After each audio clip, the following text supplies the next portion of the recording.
Iran rebuilds beneath the radar, defying Western pressure while the UN prepares fresh sanctions.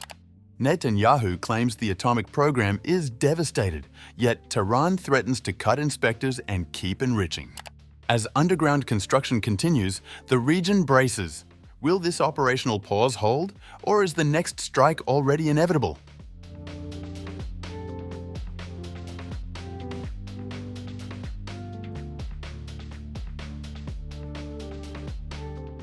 The nuclear standoff between Iran and the West has reached a critical juncture as Tehran's top security official delivers stark warnings to Washington.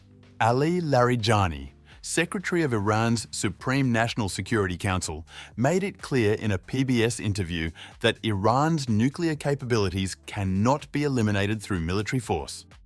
Iran's nuclear program can never be destroyed. Once a technology is discovered, it can't be taken away. It's like inventing a machine that gets stolen. You can still rebuild it. The United States will face consequences if it launches new attacks. We have pursued every option and mechanism available to resolve this conflict peacefully. These statements carry particular weight as UN sanctions against Iran are set to be reimposed on September 28th. In response to this development, Larijani issued a direct threat that could fundamentally alter international oversight of Iran's nuclear activities. If the snapback mechanism is triggered, we will end our cooperation with the IAEA. This would effectively shut down international monitoring of Iran's nuclear program at a time when tensions are already at their peak. The Iranian officials' defiance extends beyond mere rhetoric. When pressed about damage to bombed nuclear sites following the June attacks by Israel and the United States, Larijani remained cryptic but resolute. We haven't abandoned any of those locations. They could continue operating as they are or be shut down in the future. Perhaps most concerning for Western officials, Larijani dismissed any possibility of negotiating Iran's missile program. He characterized American demands as fundamentally unreasonable, telling PBS, "The Americans insist we negotiate specifically about Iran's missiles. They've demanded no enrichment at all or missile ranges below 300 kilometers, now 500 kilometers, essentially stripping us of key defensive and offensive capabilities." Trump told the UN General Assembly recently that he had offered full cooperation in exchange for Iran suspending its nuclear program, but said his letter to Supreme Leader Ali Khamenei was met with threats. Larijani said the Islamic Republic is open to dialogue but will reject what he called unreasonable terms.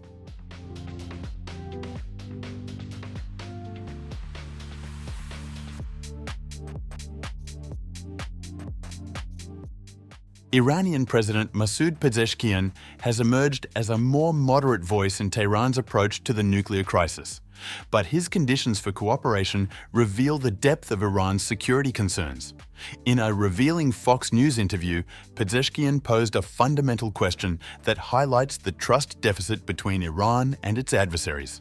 We accept everything that we need to accept according to the international frameworks. But the problem is, who will give us assurances that Israel will not carry an attack independently in order to take out our installations? We have been members of the IAEA. We have been and continue to be signatories to the NPT. The Iranian president's willingness to negotiate appears genuine, but is bounded by security. Of course, if anyone were just to focus as a normal human being on its own affairs and put aside apartheid and injustice and unfairness, why not? But the issue is those who are ruling, governing there now. They are committing genocide. Someone who's committing open genocide. Someone who accepts and adheres to no internationally accepted frameworks of laws and human rights.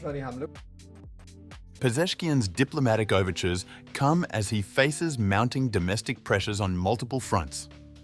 In an NBC interview, he addressed Iran's controversial hijab laws, stating that human beings have a right to choose. This represents a significant departure from hardline positions, as he referenced the case of Mahsa Amini, whose death in police custody sparked nationwide protests.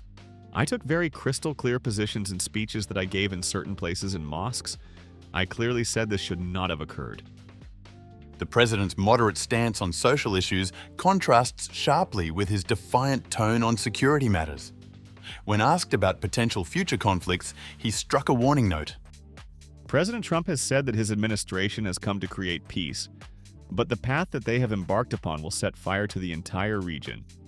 Intelligence reports suggest Iran may be preparing for a prolonged confrontation. Satellite imagery analysed by experts shows renewed construction at Kuhe Kalang Gazla, or Pickaxe Mountain, near the Natanz facility. When confronted with these reports, Pezeshkian invited international inspectors to verify Iran's activities. If they are really telling the truth, we have been. We have come to an agreement most recently with the IAEA. They can come and inspect on the ground.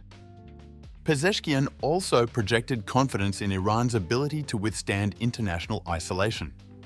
In a separate interview with Iranian television, he said, And ultimately, it's not as if the sky will fall and we'll have to surrender if they go through with this.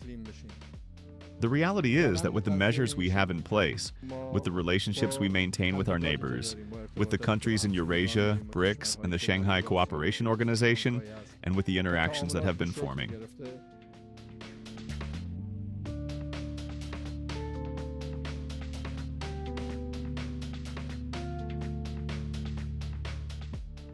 Israeli Prime Minister Benjamin Netanyahu delivered an uncompromising message to the United Nations, declaring that Israel's military campaign against Iran's nuclear program was successful but incomplete. His General Assembly address revealed the scope of the June attacks while signaling continued Israeli determination to prevent Iranian nuclear advancement. We devastated Iran's atomic weapons and ballistic missiles programs. Israeli fighter pilots and American B-2 pilots bombed Iran's nuclear enrichment sites. I want to thank President Trump for his bold and decisive action. The Israeli leader's assessment of the campaign's impact was comprehensive and stark. Half the Houthi leadership in Yemen, gone. Yahya Sinwar in Gaza, gone.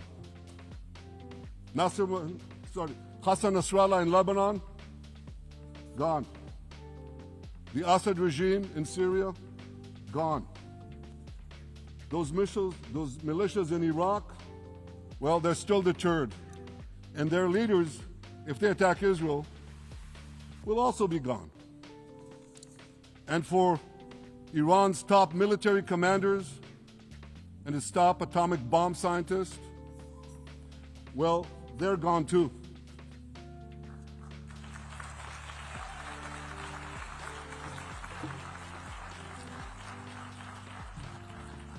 And you saw this.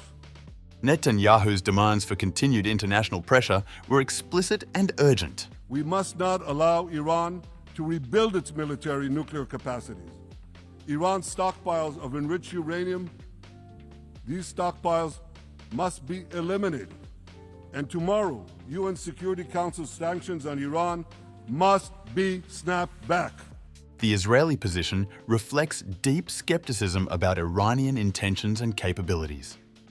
Despite the extensive damage inflicted during the June conflict, Netanyahu emphasized that Israel rebounded from its darkest day to deliver one of the most stunning military comebacks in history.